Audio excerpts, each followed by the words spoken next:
আসসালামু আলাইকুম ওয়া রাহমাতুল্লাহ। আলহামদুলিল্লাহ ওয়াহদা ওয়াসসালাতু ওয়াসসালামু আলা মান লা নাবিয়্যা বা'দা। আমি আব্দুল্লাহ বিন আব্দুর রাজ্জাক। প্রায় ৩ কোটি ৩.৫ কোটি যে জনগণ আছে তাদেরই একজন প্রতিনিধি বলতে পারেন। তো এই মোটামুটি সংক্ষিপ্ত পরিচয়। আমার কথা হচ্ছে আজকে যে বিষয়টি নিয়ে এখানে আমরা আলোচনায় বসেছি, এটির যদি আমরা মূলে হাত না দিই, আসল জায়গায় যদি হাত না দিই তাহলে এটিকে সমাধান করা সম্ভব নয়।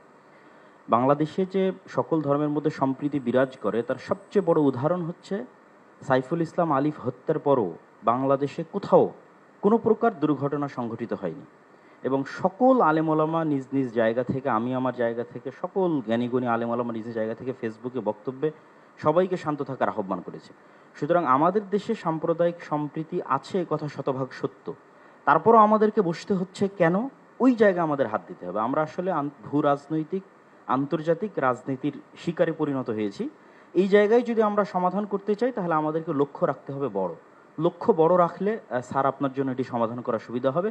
সেই বড় লক্ষ্যটি হচ্ছে প্রকৃত অর্থে আমাদের পার্শ্ববর্তী দেশে সংখ্যালঘুরা নির্যাতিত। পৃথিবীর ইতিহাসে কোথাও এখন পর্যন্ত কোনো ইবাদতখানা এভাবে ভাঙ্গা হয়নি যেভাবে আগামী 6 নভেম্বর শুক্রবারের দিন বাবরি মসজিদ আজ থেকে 50 বছর পূর্বে ভাঙ্গা হয়েছে। পুলিশ হেফাজতে যেভাবে মুসলিমদের হত্যা করা হয়েছে, মুসলিম এমপিকে, রানিং এমপিকে, এভাবে কোথাও হয়নি। এরকম আরও অসংখ্য ঘটনা আছে যেটা আমাদের পার্শ্ববর্তী দেশে প্রকৃত অর্থে সংখ্যালঘুরা নির্যাতিত।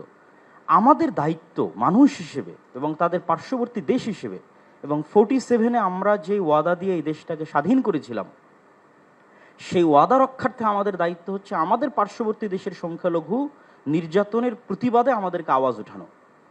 আমাদের দেশে কোনো সংখ্যালঘু নির্যাতন নাই, কিন্তু আমাদেরকে আওয়াজ উঠাতে হবে আমাদের পার্শ্ববর্তী দেশে যে সংখ্যালঘু নির্যাতন হচ্ছে সেটি নিয়ে।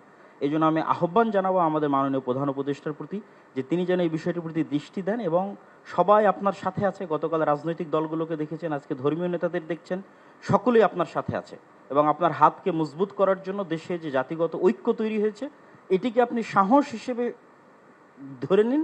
ধরে নিয়ে আপনি আমাদের দেশের স্বাধীনতা এবং সার্বভৌমত্ব রক্ষার জন্য আন্তর্জাতিক জগতে ফাইট করেন এবং আমাদের যে বন্ধু রাষ্ট্রগুলো আছে সার্ককে শক্তিশালী করে, আমাদের বন্ধু রাষ্ট্রকে শক্তিশালী করে, যারা পাল্টা আমাদের উপর মিথ্যা অপবাদ দিয়ে আমাদেরকে ছোট করতে চাচ্ছে তাদের সামনে আমাদের দেশের এই সাহস এবং সম্প্রীতিকে আপনি তুলে ধরুন। ধন্যবাদ। এতটুকুই আমি আপনার কাছে দাবি জানাবো। Thank you.